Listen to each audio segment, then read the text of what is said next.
नमस्कार, स्वागत है आप सभी का मुद्दा आपका में। मैं हूं प्रीति सिंह। दुनिया में कई जगह बर्फीली हवाओं और तूफान के चलते जनजीवन अस्त व्यस्त हो गया है। अमेरिका में जहां बर्फीले चक्रवाती तूफान बॉम्ब साइक्लोन के चलते अब तक लगभग 60 लोगों की मौत हो चुकी है, वहीं जापान के एक बड़े हिस्से में भारी हिमपात के कारण करीब 17 लोग मारे गए हैं, दर्जनों लोग घायल हैं। यहाँ सैकड़ों घरों में बिजली गुल है। उधर यूरोप के ऑस्ट्रिया में हिमस्खलन के कारण 10 लोग लापता बताए जा रहे हैं। अमेरिका में क्रिसमस के दौरान आए बर्फीले तूफान से देश के करीब 20 करोड़ लोग बुरी तरह से प्रभावित हैं। तूफान का असर मेक्सिको तक देखने में आ रहा है। यहां मरीजों तक एम्बुलेंस नहीं पहुंच पा रही है। कई शहरों में बिजली गुल है। हर जगह बर्फ की बहुत मोटी चादर दिखाई दे रही है। सबसे ज्यादा प्रभावित न्यूयॉर्क और मोंटाना जैसे शहर हैं, जहां तापमान -52 डिग्री तक पहुंच गया है। अमेरिका के पूर्वोत्तर के कुछ हिस्सों में अब भी बर्फीले तूफान की स्थिति बनी हुई है। कई दिनों से अमेरिका इससे जकड़ा हुआ है। लाखों घरों की बिजली गुल है, आवाजाही ठप है, चारों तरफ बर्फ है। जापान की बात करें तो आपात प्रबंधन अधिकारियों ने बताया है कि देश में भारी हिमपात के बीच राजमार्गों पर सैकड़ों वाहन फंसे हुए हैं।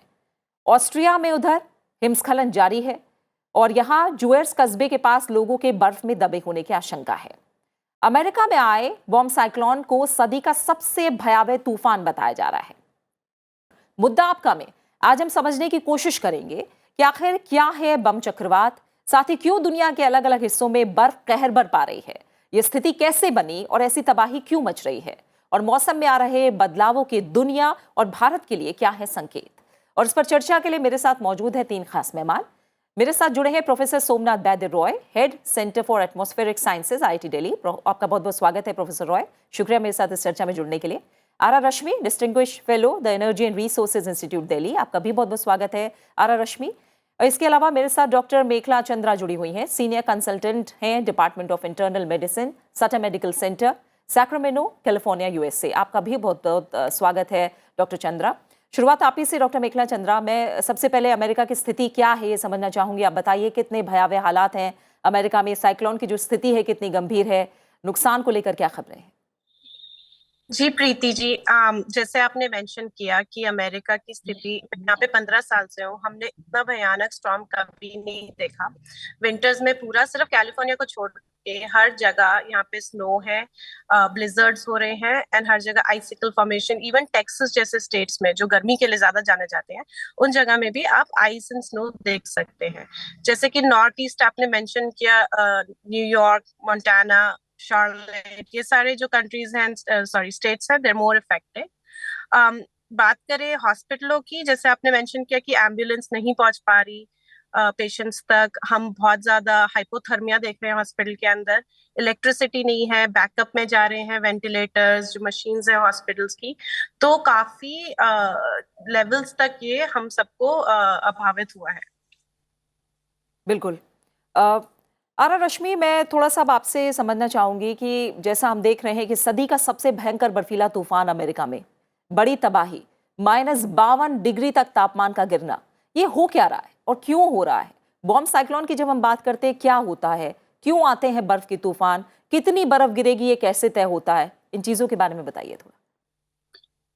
देखिए, इसमें कोई शक नहीं है कि ये जो भयावह स्थिति पैदा हुई है, ये अनयूजुअल नहीं है, लेकिन इसकी फ्रीक्वेंसी बढ़ रही है और इसका स्केल बढ़ रहा है।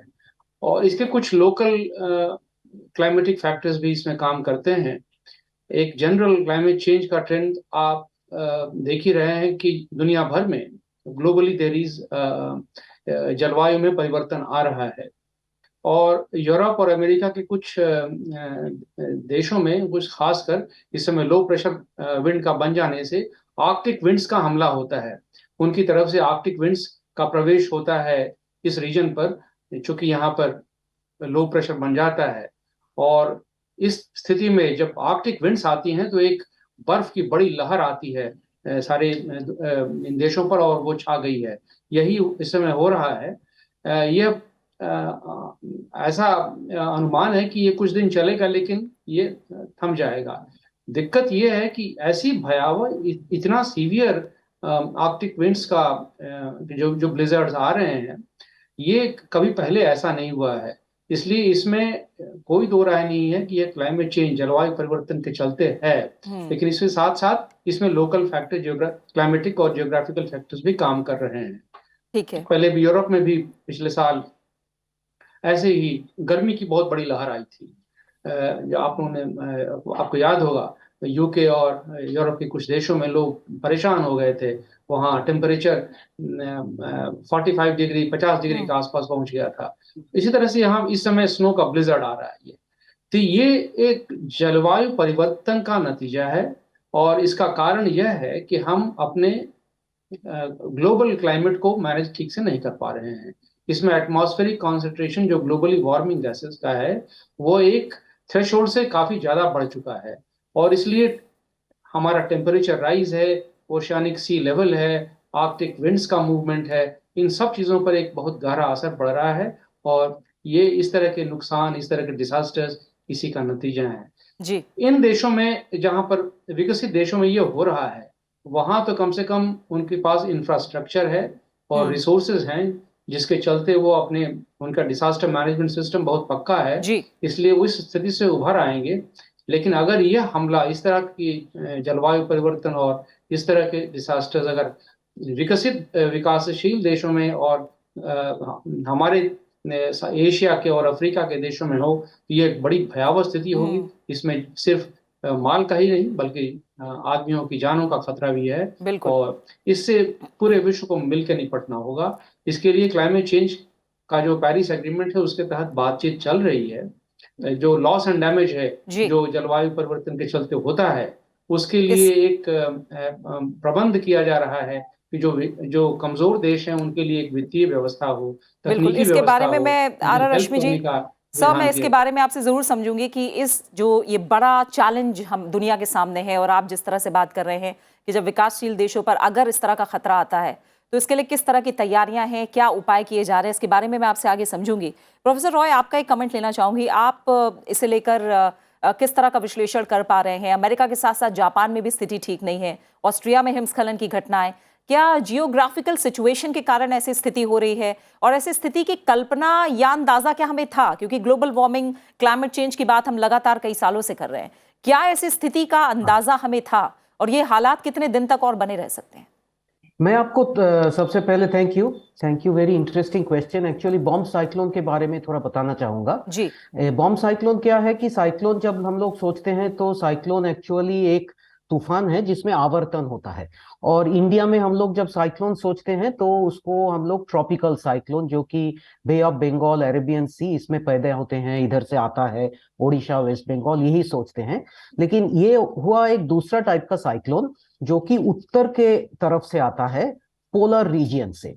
और इसमें क्या होता है कि पोलर रीजियन में बहुत ठंड होती है, तो वहां से ठंडी हवा आ जाती है नीचे की तरफ, और नीचे मतलब गल्फ ऑफ मेक्सिको, इधर काफी पानी है, उसमें जल वाष्प है, तो जल वाष्प नॉर्थ की तरफ चलती है। तो जब आप सोचिए कि ठंडी हवा ऊपर से उत्तर दिख से आ रहा है और दक्षिण से जल वाष्प आ रहा है, तो दोनों मिलकर बारिश होगी और बर्फ गिरेगी।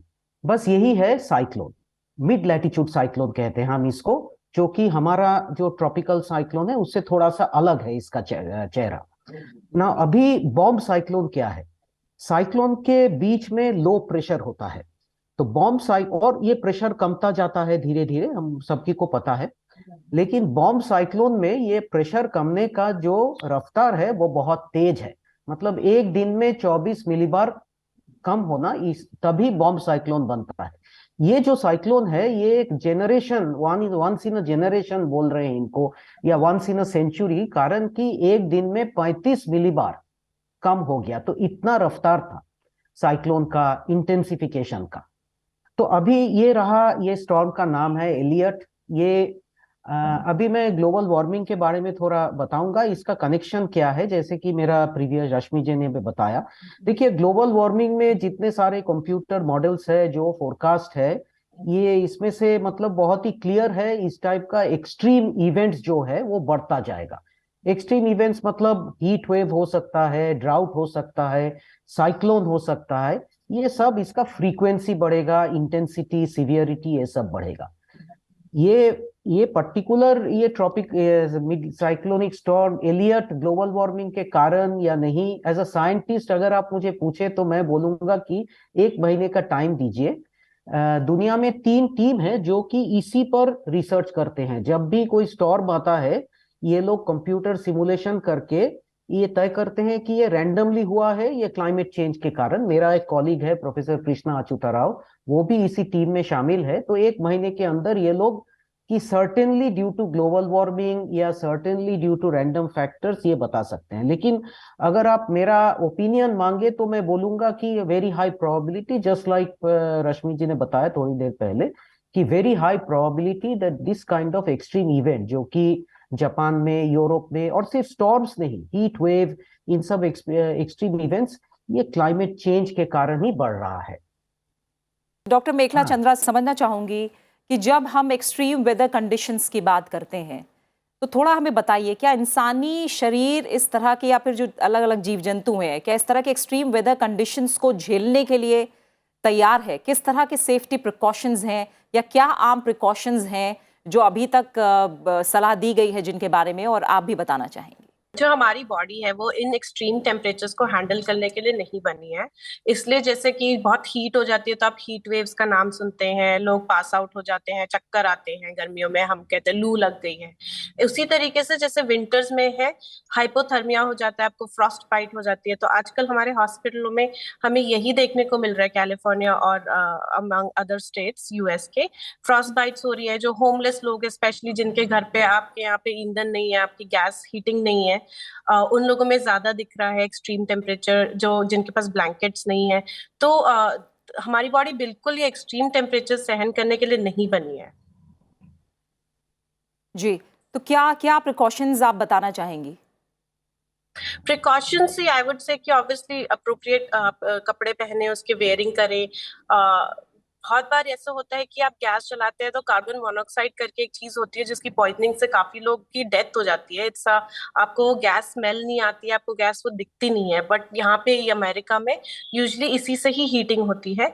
तो इन चीजों का भी ध्यान रखे हुए यू फील मोर स्लीपी। तो इन सब चीजों के साइड इफेक्ट्स भी हैं कि आप हीटिंग कर रहे हैं, आप गैस जला रहे हैं, आप लकड़ी जला रहे हैं, तो उसका स्मोक से भी बहुत ज्यादा एक्सफिशिएशन से भी डेथ होती है। तो precaution wise more of clothing rather than आप फायर या उन चीजों पे डिपेंडेंट करें। ठीक है। आर रश्मि सर, जिस तरह की बात आप और प्रोफेसर रॉय ने भी की है कि एक्सट्रीम वेदर कंडीशंस, और 2022 की ही अगर बात कर लें तो हमने अमेरिका में विनाशकारी बाढ़ देखी, तूफान देखे, आप लोगों ने बताया जैसे कि भीषण गर्मी की लहर देखी, सूखा देखा, इन सब के लिए याद किया जाएगा। एरिजोना, न्यू मैक्सिको के जंगलों में आग हम जानते हैं, कैटेगरी 4 का जो हरिकेन इयान आया उसके बारे में हम जानते हैं, यूरोप के जंगलों में आग लगी, जून जुलाई में एक्सट्रीम हीट वेव्स रहीं, इस साल पाकिस्तान में आई भयंकर बाढ़ थी जिसके लिए कोई भी तैयार नहीं था। असम की बाढ़ की बात करें, 2022 का सबसे गर्म मार्च का रिकॉर्ड होना, जब से रिकॉर्ड रखा जा रहा है 120 साल से, सबसे गर्म मार्च 2022 में हमने रिकॉर्ड किया है। 72 साल में सबसे गर्म अप्रैल रहा। और अगर हम देखें तो एक्सट्रीम वेदर इवेंट्स को लेकर एक जो मोटे तौर पर आंकड़ा है, 273 में से 241 दिन जो है वो एक्सट्रीम वेदर कंडीशंस को, इवेंट्स को लेकर ही रिकॉर्ड हो रहे हैं कहीं ना कहीं। तो ये जो कंडीशंस हैं, इनके मद्देनजर जिन पॉलिसीज की आप बात कर रहे थे, तमाम प्रतिबद्धताओं की जो आप बात कर रहे हैं, उनके बारे में थोड़ा बताइए कि उस लेवल पे सिर्फ प्रतिबद्धताओं के स्तर तक ही है या कुछ आगे बढ़ा जा रहा है, काम हो रहा है? ये जो जलवायु में ये जो काफी गंभीर और भयावह रूप से परिवर्तन आ रहा है, इसके दो ही निदान समाज के सामने हैं। या तो हमारी अडेप्टिव कैपेसिटी को बढ़ाया जाए, जिन कम्युनिटीज पर और लोगों पर, पॉपुलेशन के जिन सेक्शंस पर इसका असर, प्रतिकूल असर होता है, उनकी अडेप्टिव कैपेसिटी को इम्प्रूव किया, बढ़ाया जाए। या फिर हम अपने इंफ्रास्ट्रक्चर को ज़्यादा मजबूत बनाएं, क्लाइमेट रिसिलियंट बनाएं, ताकि वो इंफ्रास्ट्रक्चर ऐसे डिसास्टर से और एक्सट्रीम वेदर इवेंट से प्रभावित ना हो और हमारी इकोनॉमिक सेक्टर्स की प्रोडक्टिविटी बाधित ना हो। लेकिन इन दोनों चीज़ों में हमें एक तो योजनाबद्ध रूप से काम करने की जरूरत है, और दूसरे पैसे की आवश्यकता होती है, फाइनेंशियल रिसोर्सेज की आवश्यकता होती है, एक इंस्टीट्यूशनल पॉलिसी स्ट्रक्चर की और पैसों की। हमारे देश में अगर आप ग्लोबली इसको देखें तो अभी पेरिस एग्रीमेंट के अंदर इसी बात पर चर्चा चल रही है। एक तो क्लाइमेट चेंज का जो कारण है, मूल कारण है, जो atmospheric concentration globally warming gases का बढ़ रहा है, कैसे उसे घटाया जाए। और ये दुर्भाग्यपूर्ण बात यह है कि यह कॉन्सेंट्रेशन घटने की बजाय बढ़ता ही चला जा रहा है। आज भी 2022 में जो हम बात कर रहे हैं, ग्लोबल एमिशंस बढ़ रहे हैं, घट नहीं रहे हैं, जबकि सारी वैश्विक समुदाय का यह दायित्व है कि इस एमिशन को घटाया जाए, और इसमें सबसे बड़ा दायित्व विकसित देशों का है, लेकिन ये हो नहीं रहा है। और उन अगर हम इंफ्रास्ट्रक्चर और रिसोर्सेज की बात करें तो वह भी हम कम से कम जो अविकसित या विकासशील देश हैं उनके पास पर्याप्त रूप से नहीं है। तो इसके लिए बातचीत यह चल रही है कि एक फंड बनाया जाए, जो एक तो हर देश का अपना एक रिसोर्स स्थिति ऐसी होनी चाहिए कि अपने इंफ्रास्ट्रक्चर को इम्प्रूव करे, अपनी लो कार्बन स्ट्रेटजी बनाए और अडेप्टेशन के लिए और मिटिगेशन के लिए उसे इम्प्लीमेंट करे। तो इन सब चीज़ों के लिए पैसों की ज़रूरत होती है और टेक्नोलॉजी की भी ज़रूरत है। तो बातचीत यही चल रही है कि इस फंड को मजबूत किया जाए। पिछले बार अभी शर्म अल शेख में जब क्लाइमेट कॉन्फ्रेंस हुई थी, तो उसमें लॉस एंड डैमेज के लिए इस तरह के डिसास्टर्स से जो लॉसेस और डैमेजेस होते हैं इंफ्रास्ट्रक्चर को और समाज को, उसे पूरा करने के लिए एक फंड बनाया जाए। तो इस फंड में पैसे कहाँ से आएंगे, किन देशों का दायित्व होगा, अभी इस पर चर्चा चल ही रही है। बिल्कुल। प्रोफेसर रॉय, आपने कहा कि कुछ स्टडीज़ हो रही हैं ये समझने के लिए कि क्या क्लाइमेट चेंज का ही असर है या फिर कुछ और है, क्योंकि अगर हम पहले की भी बात करें तो कुछ ऐसे साल हैं 1947 में अमेरिका में 2 फीट से ज़्यादा बर्फ़ गिरी, 12 फीट तक बर्फ़ जम गई जब लगातार बर्फ़बारी हुई और महीनों तक नहीं पिघली क्योंकि तापमान नहीं गिरा था। तो ये कुछ इस तरह की स्थितियाँ पहले भी रही हैं। दूसरी तरफ एक जो सच्चाई है वो ये भी है कि 20 साल में जब 2002 से देखा जाए, जब ग्रीनलैंड की जो बर्फ है उसका मेजरमेंट शुरू हुआ, तब से 4.7 लाख करोड़ टन बर्फ जो है वो पिघल चुकी है, जो अमेरिका को आधा मीटर पानी में डुबोने के लिए काफ़ी है। एक तरफ ये चीज़ें भी हैं जो हम जान रहे हैं कि क्लाइमेट चेंज की वजह से इस तरह के असर दिखाई दे रहे हैं। इन तमाम खतरों को देखते हुए मैं आपके नज़रिए में समझना चाहूँगी कि जो कदम उठाए जाने चाहिए, जिस हम कार्बन एमिशन को कम करने की बात कर रहे हैं, नेट ज़ीरो की तरफ जाने की बात कर रहे हैं, उस तरफ जो पॉलिसीज़ और कदम हैं, इंटरनेशनल लेवल पर तमाम बातें होती हैं, तमाम एग्रीमेंट होते हैं, आपकी नज़र में क्या वो प्रतिबद्धताएं उतनी तेज़ी से पूरी हो रही हैं? नहीं, एक्चुअली आपने जिस टाइप का सवाल से शुरू की है बहुत इंपॉर्टेंट है कि कोई लोग अगर एक फ्लडिंग को देखे तो लोग कहते हैं कि वो फ्लडिंग भी बहुत पहले तो रेगुलरली होता था। जी। साइक्लोन आया तो हाँ, साइक्लोन तो 100 साल से आ रहा है, 1000 साल से आ रहा है। अभी जो हो रहा है वो पहले भी हुआ था, लेकिन अब का क्या प्रॉब्लम है कि इसका फ्रीक्वेंसी और इंटेंसिटी बढ़ रहा है। जैसे कि आप साइक्लोन का देखिए, हाँ वो धीरे धीरे बढ़ रहा है इसीलिए लोगों को लग नहीं रहा है, लेकिन अब अगर ट्रॉपिकल साइक्लोन का देखा जाए तो इसका अरेबियन सी में साल में एक साइक्लोन हुआ करता था, 2 मुश्किल से। अच्छा। अभी 2-3 तो होता रहता है, तो उसका माने है कि 50% इंक्रीज। ज्यादा नहीं है, आपको लगेगा कि 3 ही साइक्लोन हो रहा है, लेकिन पहले तो 1 होता था या 2 होता था, तो 50% इंक्रीज। सो अगर आप ट्रेंड देखें तो आप देखिएगा, हाँ पहले भी तूफान आते थे, बाढ़ होता था, लेकिन आजकल इसका फ्रीक्वेंसी और इंटेंसिटी बढ़ रहा है। मैं इंडिया का एक आध एग्जांपल दूंगा। जैसे कि मेरा पहला जो पैनलिस्ट डॉक्टर साहब ने बताया कि ह्यूमन टॉलरेंस, एक जब हम लोग ग्लोबल वार्मिंग में गर्मी का बात करते हैं तो लोग सिर्फ तापमान देखते हैं, लेकिन वायु में ह्यूमिडिटी यानी कि आर्द्रता, उसका भी बहुत इंपॉर्टेंस है। तो अगर आप तापमान ह्यूमिडिटी दोनों मिलाते हैं तो वेट बल्ब टेम्परेचर करके एक इंडेक्स हम लोग स्टडी करते हैं, जिसमें अगर वेट बल्ब टेम्परेचर 25 डिग्री से ज्यादा हो जाए तो बॉडी उसको संभाल नहीं पाते हैं। अभी इंडिया का maximum wet bulb temperature 25-26 degree इस टाइप का होता है, लेकिन फोरकास्ट जो है कि by the end of the century ये वेट बल्ब टेम्परेचर 35 डिग्रीज हो जाएगा। ऑन एन एवरेज ये 31 डिग्री हो जाएगा। मतलब large parts of India will become almost uninhabitable for human beings, जो मतलब बाहर बिना एयर कंडीशनिंग ये सब रहना नामुमकिन हो जाएगा। तो इतनी एक्सट्रीम होगी। ना, ये हमको मतलब इंडिविजुअल लेवल पे लोगों को लगता है कि ठीक है गर्मी आ गया एसी चला लेते हैं, लेकिन अगर आप एसी चलाएंगे तो उसके लिए बिजली का जरूरत होगा, बिजली के लिए कोयला जलाना पड़ेगा, कोयला चलाएंगे तो कार्बन डाइऑक्साइड होगा और भी गर्मी बढ़ेगा। तो इसी कारण जिसको हम बिजनेस एज यूजुअल कहते हैं ये तो आगे नहीं चलेगा।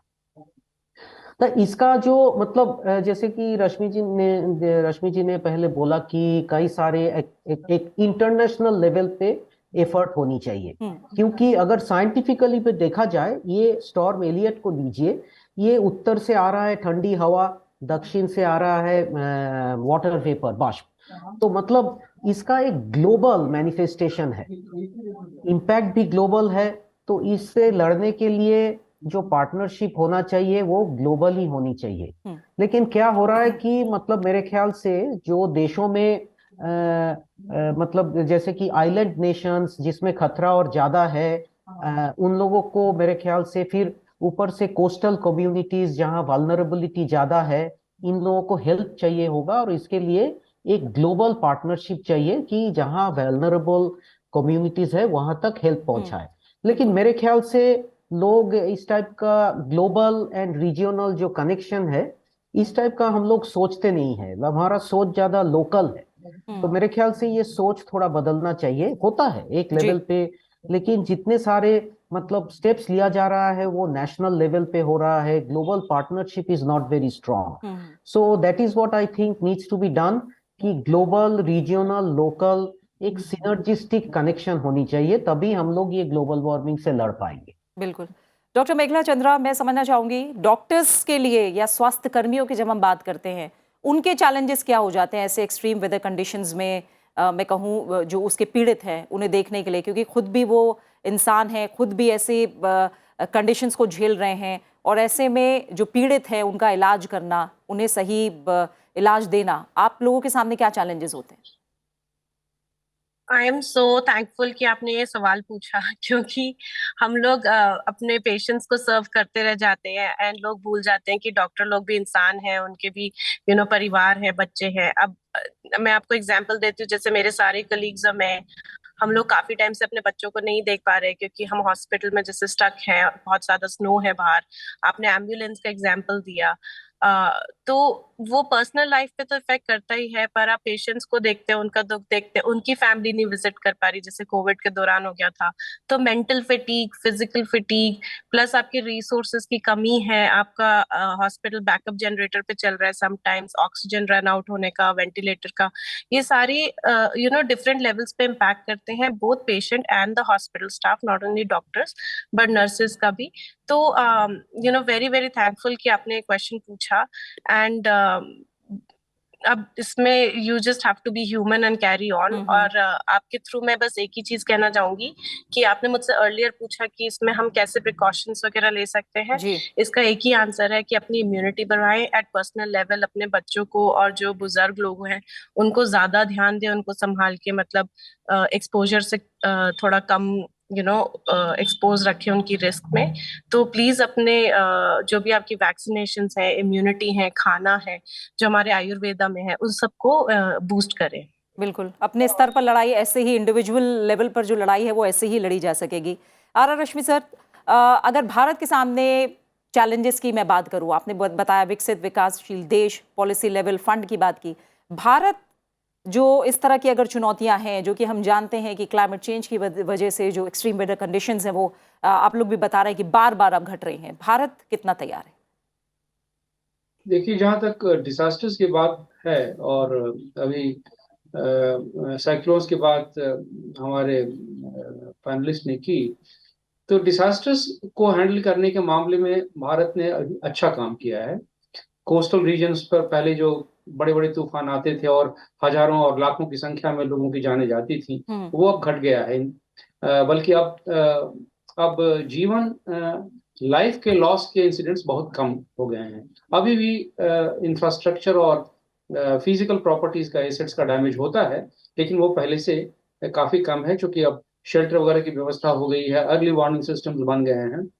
तो साइक्लोनिक डिजास्टर्स के मामले में हमने अच्छा काम किया है। लेकिन जो क्लाइमेट से रिलेटेड अन्य डिजास्टर्स है, जैसे फ्लड्स हैं या ड्राउट्स हैं, अभी उनके मैनेजमेंट में हमारा पुख्ता प्रबंध नहीं हुआ है और हमें इस पर ध्यान देना चाहिए। हमारा एक national action plan on climate change है जिसमें इन सब चीज़ों की चर्चा हुई है। एग्रीकल्चर विकास, एग्रीकल्चरल प्रोडक्टिविटी के लिए, वाटर इफिशिएंसी के लिए, हमारा माउंटेन हिमालयन इकोसिस्टम है, और जो अर्बन हैबिटेट है जहाँ पर हीट वेव का असर हो रहा है, उनमें कूलिंग की और वेस्ट मैनेजमेंट व्यवस्था की चर्चा है। इन सब चीज़ों के लिए प्लान तो बना है, लेकिन दिक्कत यह है कि हमारे पास रिसोर्सेज मुहैया नहीं है उन सेक्टर्स में, और हमारा इंस्टीट्यूशनल स्ट्रक्चर इस तरह से नहीं बना है कि इन चीज़ों पर हम ज़्यादा ध्यान दे सकें। अभी हमारा ज़्यादा ध्यान बाकी सस्टेनेबल डेवलपमेंटल गोल्स पर है, जिनमें आप को पता ही होगा 17 SDGs हैं हमारे पास, और उसमें हेल्थ है, पॉवर्टी है, एनर्जी कंजम्पशन है, एम्प्लॉयमेंट है, लाइवलीहुड है। इन सब चीज़ों पर नेचुरली किसी भी सरकार का ज़्यादा फोकस रहता है, लेकिन अब इन्वायरमेंट एक बहुत ही बड़ा मुद्दा बन गया है। इसलिए अब अभी सरकार ने एक long term strategy for low emission development strategy अभी शर्म एल शेख में रिलीज की है, जो 2070 तक भारत की इकोनॉमी को कैसे नेट जीरो बना दिया जाए, इसका की योजना बनी है। अभी उसका सेक्टोरल रोड मैप बनना बाकी है, लेकिन 2030 तक हमारे कुछ नियत लक्ष्य हैं, और जैसे उसमें 3 बड़े बड़े लक्ष्य ये हैं कि हम अपनी एमिशंस इंटेंसिटी को घटाएंगे, हम फॉरेस्ट कवर बढ़ाएंगे और उसमें 2.5 से 3 billion ton additional carbon sink create करेंगे, और दूसरा हम रिन्यूएबल एनर्जी कैपेसिटी को बढ़ा करके 500 गीगावाट बाय 2030 करेंगे, और इसे 40% तक करेंगे। इनफैक्ट 40% का जो लक्ष्य है वो ऑलरेडी पूरा हो चुका है, बिल्कुल, और 42% पर हम पहुंच गए हैं, लेकिन हमारे ग्रिड में वो इंटीग्रेशन नहीं हो पाया है। कैपेसिटी तो बन गई है, लेकिन अभी भी हमारा renewable energy as total share energy का शेयर वो सिर्फ 19% है। हमें इसे बढ़ा के 50% पर ले जाना है। इसके लिए काफी बड़े लेवल पर हमें फाइनेंशियल इन्वेस्टमेंट्स की जरूरत है, प्राइवेट सेक्टर की इन्वेस्टमेंट की जरूरत है, और हर सेक्टर में एक लो कार्बन स्ट्रैटेजी की जरूरत है, जिस पर काम अभी चल रहा है। बिल्कुल, और इसी के साथ मुद्दा आपका जो समय है वो यहीं पूरा हो गया है। आर रश्मि सर आपका, प्रोफेसर रॉय आपका, डॉक्टर मेखला चंद्रा, आप तीनों मेहमानों का बहुत बहुत शुक्रिया मेरे साथ मुद्दा आपका में इस चर्चा में जुड़ने के लिए। जाहिर है ऐसी घटनाओं में जलवायु परिवर्तन के असर को बिल्कुल भी नज़रअंदाज नहीं किया जा सकता। जलवायु परिवर्तन के कारण जैसे जैसे धरती का तापमान बढ़ेगा, ऐसी घटनाओं की संख्या बढ़ेंगी। ये घटनाएं बार बार यही याद दिला रही हैं कि ये विकास के नाम पर प्रकृति के साथ छेड़छाड़ की कीमत ही है। ग्रीन हाउस गैस उत्सर्जन में कटौती और जीरो एमिशन को लेकर दुनिया सैद्धांतिक तौर पर तो तैयार हमेशा दिखती रही है, लेकिन समय की जरूरत के मुताबिक जल्द से जल्द इन प्रतिबद्धताओं को पूरा किया जाना चाहिए, ताकि आने वाले समय में ऐसी घटनाओं को सीमित करने में मदद मिले। इसी के साथ मुद्दा आपका में फिलहाल इतना ही। अपना अच्छे से ख्याल रखिए और मुझे दीजिए इजाजत। नमस्कार।